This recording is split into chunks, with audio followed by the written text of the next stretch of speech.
Shalom.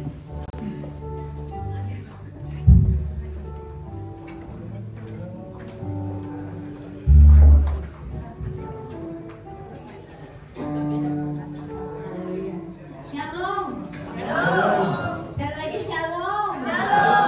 Haleluya. Luar biasa pelabuhannya.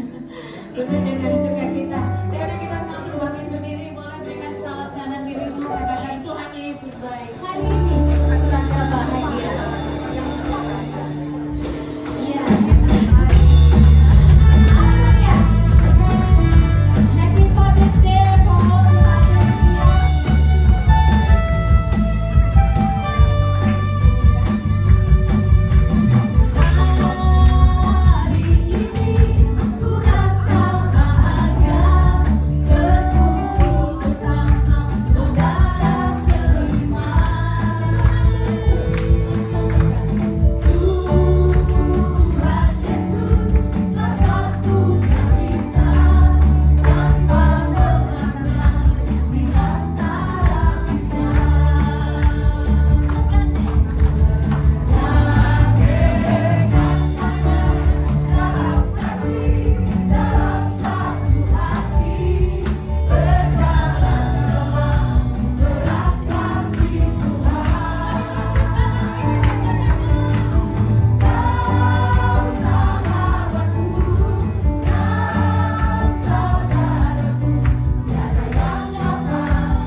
kasih Bapak yang baik. Di hari ini Tuhan, Engkau mempercayakan kami lebih lagi Bapak untuk anak-anak kami Tuhan. Dan kami bersyukur Bapak untuk kedaulatan-Mu Bapak atas kehidupan mereka, atas kehidupan kami Tuhan. Dan kami percaya Bapak, kedaulatan-Mu yang dahsyat, kedaulatan-Mu yang luar biasa itu Tuhan, atas kehidupan anak-anak kami. Engkau yang berdaulat atas pikiran mereka Tuhan, atas hati mereka, atas kehidupan mereka, atas roh mereka, atas jiwa mereka Tuhan. Dan kami bersyukur Tuhan, kami mengangkat anak-anak kami Tuhan ke dalam tangan pengasihan-Mu Tuhan, di tempat tahta-Mu yang maha tinggi Tuhan. Ada perlindungan surgawi-Mu atas mereka Tuhan, ada penyertaan-Mu yang luar biasa Tuhan, dan kuasa darah-Mu yang kudus Tuhan yang Kau curahkan di kayu salib Bapa, melingkupi, menguasai mereka Tuhan. Dan roh-Mu yang kudus Tuhan terus mengurapi mereka Tuhan, dari sekarang sampai selama-lamanya Bapak, sampai akhir zaman, sampai mereka terus lebih dan lebih lagi Bapak mengalami Engkau Tuhan, di dalam pengasihan-Mu Tuhan, di dalam kuasa-Mu Bapak. Engkau yang terus bertahta, di mana mereka pun berada Tuhan, Engkau yang dimuliakan Tuhan, di tempat mereka sekolah, di tempat mereka bermain, di tempat mereka ada di tengah-tengah keluarga mereka, di keluarga, di tempat di mana mama, papa, dan adik-adik dan kakak-kakak. Tuhan, kami percaya Bapak, kuasa-Mu nyata, kuasa-Mu nyata Tuhan melalui mereka Tuhan. Terima kasih Tuhan Yesus, Kau yang memberkati hari ini Bapak. Mereka akan belajar lebih lagi tentang Engkau Tuhan di Sunday School, dan Engkau mengurapi Tuhan guru-guru Sunday School yang akan mengajar mereka. Terus Engkau yang menambah-nambahkan hikmat dan marifat-Mu Tuhan. Kami bersyukur Bapak untuk para Sunday School teachers. Tuhan, Engkau yang berkuasa dan berdaulat atas mereka juga. Terima kasih Bapak yang baik. Kami bersyukur, dan di dalam tangan pengasihan-Mu, dan di dalam nama kuasa yang penuh dengan kuasa, di dalam nama Tuhan Yesus Kristus, kami menyerahkan dan bersyukur dan berterima kasih. Haleluya. Amin.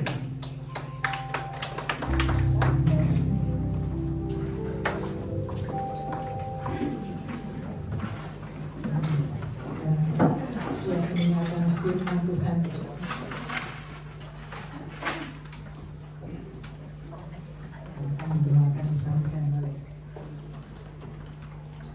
Shalom semuanya, shalom. Shalom. Damai sejahtera bagi Bapak Ibu dan juga bagi saya. Saya turunin sedikit ya. Happy Father's Day sekali lagi untuk semua Bapak Ibu, Bapak Ibu, Bapak-bapak yang ada di tempat ini. Kita sungguh berbahagia. Kalau di Indonesia atau ada orang Malaysia di sini? Ada orang Brunei? Ada orang Brunei satu. Kalau di Malaysia, kalau di Brunei sama di Indonesia, oh ada Father's Day di Brunei? Ada? Happy Pacik. Oh, Happy Pacik ya? Iya, Happy Pacik. Iya, Brunei. Iya, tapi kalau di Indonesia itu gak ada Father's Day ya? Kenapa ya? Ada? Ada atau tidak? Tapi nggak populer. Ada. Oh, tidak populer, tapi ada? Oh, ada. Tanggal berapa coba?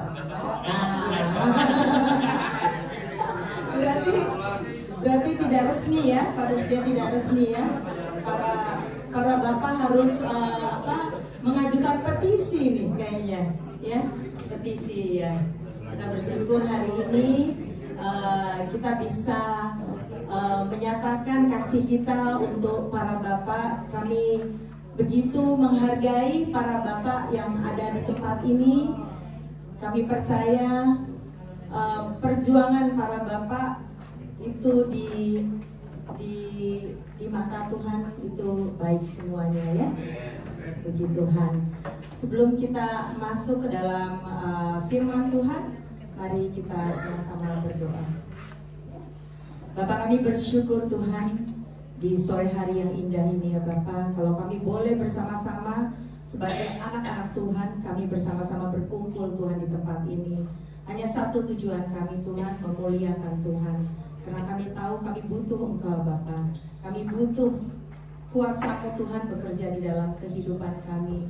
Kami butuh Tuhan, firman-Mu Tuhan, untuk menjadi terang bagi jalan-jalan kami ya Bapa. Bapa, biarlah Engkau urapi Tuhan setiap telinga yang mendengar. Engkau urapi hamba-Mu Tuhan, hamba tidak petak lidah, tidak mampu Tuhan, tapi biarlah Engkau Roh Kudus yang akan mengiluminasikan ya Tuhan melalui hamba-Mu, sehingga sungguh-sungguh ya Tuhan setiap dari kami ya Tuhan mengenal Engkau lebih lagi ya Tuhan melalui firman-Mu.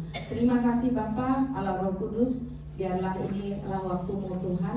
Kami siap ya Tuhan untuk mendengar. Hanya di dalam nama Tuhan Yesus Kristus, mari kita yang siap untuk mendengarkan firman Tuhan. Mari sama-sama kita katakan amin. Amin. Sekali lagi saya mau ucapkan selamat Hari Bapa untuk semuanya. Tidak mudah ya menjadi bapak. Kalau dipikir-pikir lebih enak ya jadi ibu ya. Kalau tidak ada uang, kita ibu rumah tangga, kita ngelihat ke bapak aja gitu ya. Jadi tidak, karena tanggung jawab bapak itu akan lebih besar ya, secara mental, secara dia menjadi provider untuk keluarga, menjadi imam di dalam keluarga juga. Jadi sangat besar ya tanggung jawab para bapak di dalam rumah tangga. Nah, Pak Ivan suka bilang, kalau bapak-bapak hanya menjadi provider di dalam keluarganya itu rugi, ya. Tapi kalau bapak-bapak masuk dalam panggilan Tuhan, yaitu menjadi imam di dalam keluarga, membawa seluruh keluarga datang kepada Tuhan, itulah yang Tuhan inginkan. Jadi kita tidak hanya menjadi bekerja siang malam, tiba-tiba Tuhan panggil, apa yang kita tinggalkan kepada keluarga kita, kepada anak-anak. Tapi Tuhan mau para bapak yaitu untuk menjadi imam ya di dalam keluarga, bukan hanya sekedar mencari nafkah, tapi menjadi imam yang dimana menjadi pemimpin, menjadi pendidik, menjadi cahaya di dalam keluarga.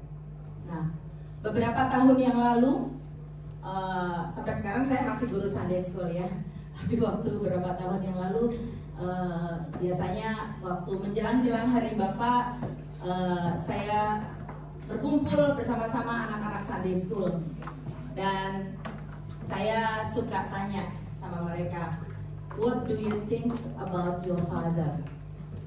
Biasanya kalau anak-anak Sunday School mereka itu lebih jujur ya, lebih jujur berbicara. Karena banyak orang boleh datang ke gereja tiap minggu, ya, tapi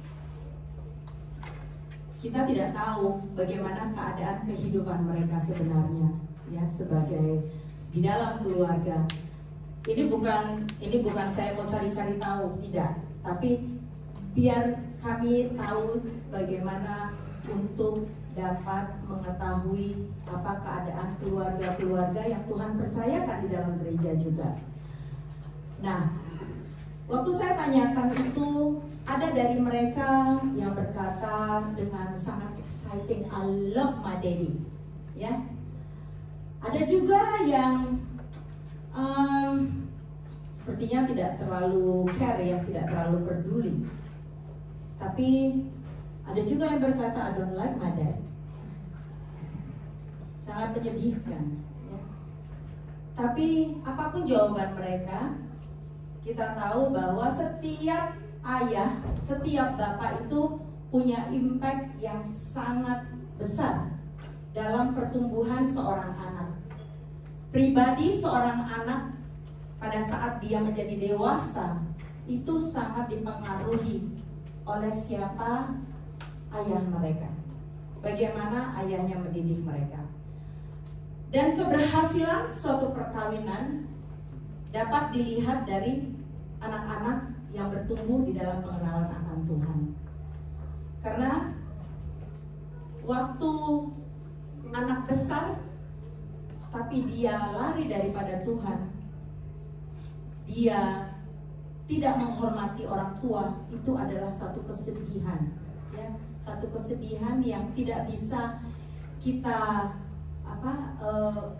kalau dibandingkan dengan harta yang kita punya, tapi kita punya anak yang tidak hormat akan Tuhan. Kalau kita orang-orang yang cinta Tuhan ya tentunya ya. Kalau orang dunia mungkin mereka tidak terlalu peduli, tapi kita membayangkan kalau kita seorang yang cinta pada Tuhan, tetapi anak-anak kita lari daripada Tuhan, itu adalah suatu pergumulan, pasti itu menjadi pergumulan, dan kita akan terus mendoakan. Bukan berarti that's it, tapi kita percaya ya, Tuhan adalah Tuhan yang menjawab doa. Selama kita setia untuk mendoakan, pasti Tuhan juga akan menjawab doa-doa kita tepat pada waktunya. Amin. Amin ya. Nah, hari ini judul khotbah saya adalah gagal atau berhasil, ya. Failure or success. Kita hanya ada dua ya di dalam kehidupan ini, berhasil atau gagal. Tidak ada setengah-setengah, setengah gagal, setengah. Tapi kita mau menjadi seorang yang berhasil tentunya ya. Setiap orang rindu kita sebagai seorang yang berhasil sebagai orang tua, khususnya bagi para bapak. Ini bukan hanya untuk bapak ya, jangan tegang bapak-bapak dikhotbahin hari ini sama saya, enggak ya, tapi kita bisa belajar ya hari ini. While kita celebrating Father's Day, kita juga mau belajar bagaimana kita menjadi orang tua yang baik dan yang betul-betul membawa anak-anak kita untuk datang kepada Tuhan. Mari kita baca firman Tuhan dari Efesus 6 ayat 4. Efesus 6 ayat 4. Kayaknya dikeluarkan di isi worship saja. Efesus 6 ayat 4. Mari kita bangkit berdiri, kita membaca firman Tuhan. Hanya satu ayat. 3, 2, 1. Dan kamu bapak-bapak, janganlah bangkitkan amarah di dalam hati anak-anakmu, tetapi didiklah mereka di dalam ajaran dan nasihat Tuhan. Mari silakan duduk.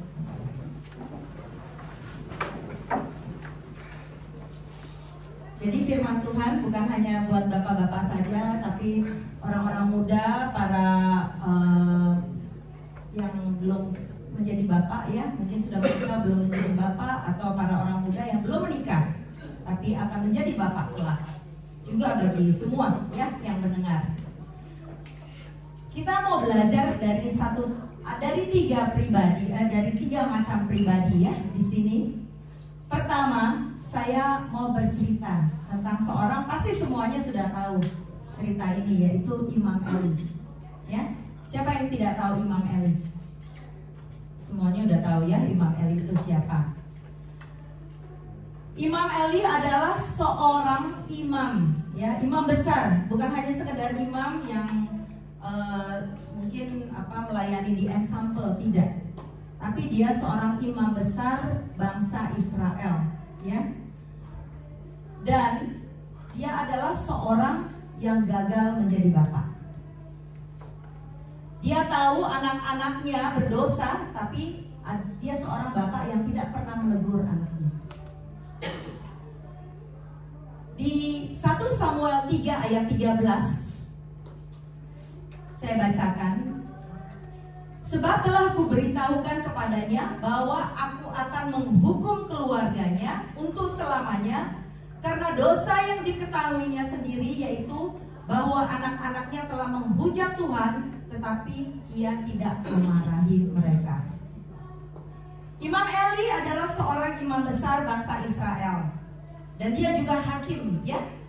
Karena pada saat itu belum ada raja, jadi hanya ada hakim. Jadi ada, kalau di Alkitab Perjanjian Lama itu ada hakim-hakim, termasuk dia juga, ya.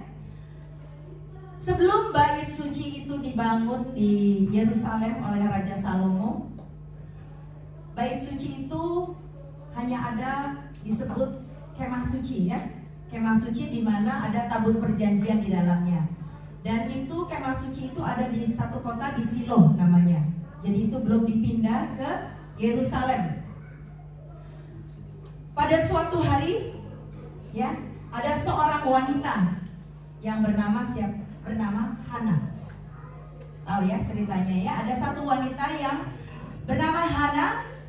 Dia datang ke kemah suci sambil menangis terseduh-seduh dan bernazar kepada Tuhan, apabila Tuhan memberikan dia anak, dia akan memberikan anak itu kepada Tuhan seumur hidupnya. Dicatat di Alkitab bahwa perempuan ini terus berdoa, berulang-ulang dia datang ke kemah suci. Dan Imam Eli adalah imam yang ada di kemah suci itu, dan tiap hari dia melihat kedatangan perempuan ini, yaitu Hana, ya. Dan dia terus berdoa dan mulutnya komat-kamit sampai Imam Eli bertanya kepadanya, "Kenapa? Apakah kamu mabuk?" katanya. Karena dia berdoa tidak ada suaranya, tapi mulutnya komat-kamit. Tapi Hana mencurahkan isi hatinya, pergumulannya. Dan Imam Eli akhirnya mengetahui beban hatinya dan dia berkata, "Pergilah dengan selamat dan Allah Israel akan memberi kepada engkau apa yang engkau minta." Dan setahun kemudian maka lahirlah seorang anak yang disebut Samuel. Ya, semuanya tahu ya ceritanya ya. Sebut Samuel, dan sesuai dengan nazarnya, akhirnya Ibu Hana ini memberikan Samuel di bawah pemeliharaan Imam Eli di kemah suci. Dan Samuel ini bertumbuh menjadi anak yang takut akan Tuhan. Dan kita tahu semua ceritanya. Maka pulanglah, setelah dia serahkan Samuel, maka pulanglah Elkana ke Rama. Tetapi anak itu Samuel menjadi pelayan Tuhan di bawah pengawasan Imam Eli. Adapun anak-anak lelaki Eli adalah orang-orang dursila. Mereka tidak mengindahkan Tuhan. Di sini bisa kita lihat, Imam Eli adalah seorang yang berhasil mendidik Samuel untuk menjadi pelayan Tuhan yang sangat luar biasa. Kita tahu ya, Eli berhasil mendidik Samuel. Samuel itu adalah nabi. Dia adalah nabi yang mengurapi dua raja orang Israel, yaitu Raja Saul dan Raja Daud. Sangat luar biasa. Dan Samuel ini terus sampai akhir hidupnya melayani Tuhan. Sangat kontras apa yang dikatakan oleh Alkitab ini, ya.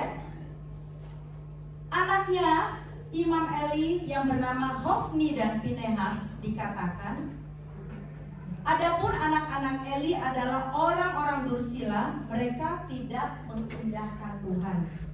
Bayangkan, disebut anak dursila. Apa itu artinya dursila? Kalau di bahasa Inggris itu dibilang son of Belial, yaitu kata ejekan. Dan sebenarnya itu kata ejekan artinya jahat, artinya tak berharga dan tidak mengindahkan Tuhan. Dan kita bayangkan seorang anak yang dibesarkan, anak-anaknya Imam Eli, Hofni dan Pinehas itu dibesarkan di kemah suci, di bait Allah. Tapi anak-anaknya bisa menjadi anak-anak yang dursila. Kebayang siapa kita? Kita bukan siapa-siapa.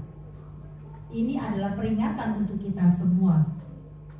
Kita tahu bahwa si jahat, dia seperti singa katanya, yang mengaum-ngaum, mencari orang-orang yang bisa diterkam, terutama anak-anak siapa? Anak-anak orang percaya. Jadi kita bisa belajar di sini untuk kita bisa memperhatikan anak-anak kita, melihat anak-anak kita. Mereka tahu pekerjaannya anak-anak Imam Eli. Tiap orang yang membawa korban persembahan biasanya itu harus direbus dulu setelah itu diambil, setelah itu dibakar untuk dikorbankan. Tapi anak-anaknya Imam Eli menyuruh anak buahnya, menyuruh orang suruhannya untuk sebelum dimasukkan ke dalam rebusan, dia mau ambil daging-daging mentah itu untuk dia bakar sendiri, karena dia mau itu menjadi steak. dia tahu itu sangat enak ya untuk jadi steak. Jadi dia mengambil korban persembahan sesuka hati mereka tanpa mengindahkan peraturan Tuhan. Dan mereka juga berbuat asusila dengan perempuan-perempuan yang melayani di depan pintu kemah pertemuan. Ya, sangat luar biasa kejahatan anak-anak Imam Eli. Bukan hanya mengambil korban persembahan, tetapi dia juga melakukan hal-hal asusila di kemah pertemuan. Dan Imam Eli ini tidak melakukan tindakan yang tegas atas kejahatan anak-anaknya yang tidak menghormati Tuhan. Ya. Di dalam 1 Samuel 2 ayat 23, dia hanya berkata, "Jangan begitu anakku." Luar biasa, ya. Dia dia kompromi ya dengan anak-anaknya. Di dalam 1 Samuel 2 ayat 29 dikatakan, "Mengapa datang teguran Tuhan kepada Imam Eli? Mengapa engkau memandang dengan loba kepada korban sembelihanku dan korban sajianku yang telah kuperintahkan dan menghormati anak-anakmu lebih daripada aku? Aku telah menggemukkan dirimu dari bagian yang terbaik dari setiap korban sajian umatku Israel. Sebab itu demikian firman Tuhan Allah Israel, sesungguhnya aku telah berfirman, keluargamu, kaummu akan hidup di hadapanku selamanya. Tetapi sekarang demikian firman Tuhan, jauhlah daripadaku. Sebab siapa yang menghormati aku akan kuhormati, tetapi siapa yang menghina aku akan dipandang rendah." Cut the story short. Setelah kejadian itu, datanglah bangsa Filistin menyerang umat Israel. Dan pada saat itu 3.000 orang tewas. Selama kehidupan umat Israel, kalau ada tabut perjanjian di situ, maka kemenangan ada di pihak mereka. Tapi pada saat itu Israel dikalahkan, 3.000 orang tewas. Setelah mengetahui hal itu, maka para tua-tua berunding dan mereka berkata, mungkin tabut perjanjian ini kita harus pindahkan ke kemah-kemah peperangan. Maka dibawalah tabut perjanjian Tuhan yang sebenarnya tidak pernah berpindah dari kemah suci, dipindahkan ke kemah-kemah peperangan. Tapi apa yang terjadi? Pada saat itu orang Filistin, waktu mereka tahu bahwa tabut perjanjian ada di kemah-kemah kemah peperangan, sebenarnya mereka ketakutan karena mereka tahu sekali ya, kalau ada tabut perjanjian di situ ada hadirat Tuhan. Pada saat ada hadirat Tuhan, di situ ada kemenangan.